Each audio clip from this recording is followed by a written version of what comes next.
1 रुपये का सिक्का दीजिए और नोट दे दीजिए।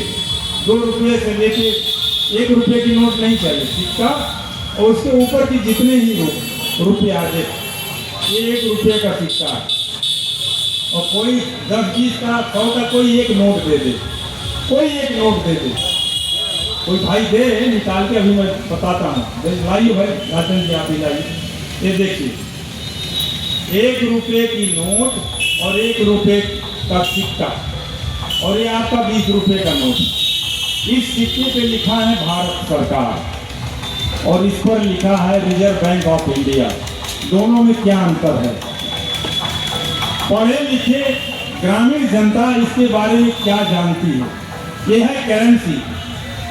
आज 1 रुपये की कीमत 1947 में डॉलर, पाउंड, एन जो भी है, दिनार, सब एक बराबर था चंद्रगुप्त मौर्य के जमाने से, और देश की आज़ादी तक 1947 में देश आज़ाद हुआ।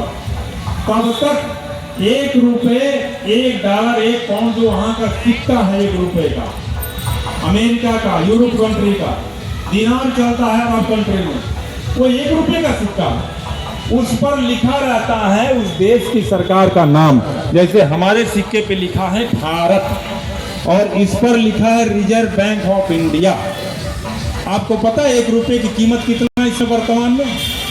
1 रुपये की कीमत 7.2 ग्राम सोने की है। पॉइंट वैल्यू नोट कर लो दिमाग में, डायरी में। और ये जो नोट है इस पर लिखा है कि मैं धारक को 20 रुपया देने का वचन देता हूँ, मैं उधार में छाप रहा हूँ। कल बैंक अगर इसको बंद कर दे तो सारी जनता का पैसा डूब जाएगा। ये है फर्जी नोट। क्या है? फर्जी नोट। इसकी कोई वैल्यू नहीं है। असली नोट कौन सा है? 1 रुपये का सिक्का। यही देश की करेंसी है, इसी से देश चल रहा है। ये तो मान्यता प्राप्त। अब ये नोट छपती क्यों लिखा कि मैं धारक को इतना पैसा देने का वचन देता हूँ?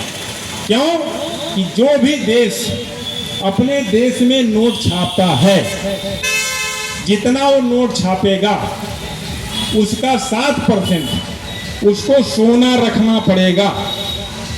यानी 1 कुंटल सोना है, उसका 3.5% नोट छापने का अधिकार है reserve bank of India, not for Bharat सरकार। ये भारत सरकार नहीं है। इसको कौन चला रहा है? अमेरिका। कौन चला रहा है? अमेरिका। रिचर्ड हेडली जो बैंक का निर्माण किया सबसे पहले, एक ही मालिक है पूरी दुनिया में, और इसके एक गवर्नर हैं, उसके सदस्य हैं। भारत सरकार उसकी देखरेख करती है। गवर्नर और सदस्यों की टीम का नकेल कौन कसता है? यानी उसका मालिक कौन है? विश्व बैंक का, अमेरिका। और उसका हेड ऑफिस कहाँ है?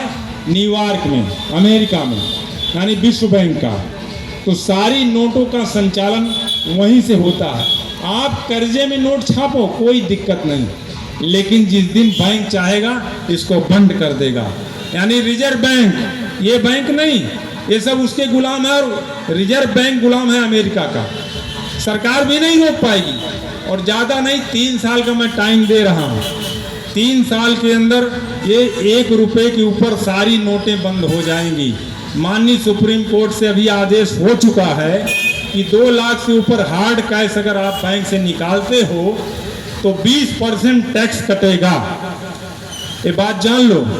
और ये सारी नोटें अब बंद हो जाएंगी। अब ई बैंकिंग चलेगा और नई नोट आने वाली, उसका नाम ई रिक्शा जैसे चल रहा है ना, इलेक्ट्रॉनिक वाला, तो नोट भी ई नोट चलेगी। समझ रहे हैं? सारी नोट बंद हो जाएगी। भ्रष्टाचार का सबसे मूल कारण क्या है कि 100 रुपये से ऊपर करेंसी जितनी हैं, अगर आज देश में बंद हो जाए तो 60 से 80% भ्रष्टाचार लूट खत्म हो जाएगी। भारत को छोड़कर जितने भी विकसित देश हैं या नहीं भी विकसित हैं, किसी भी देश में 100 रुपये के ऊपर मुद्रा नहीं है। ये भी जान लो आप।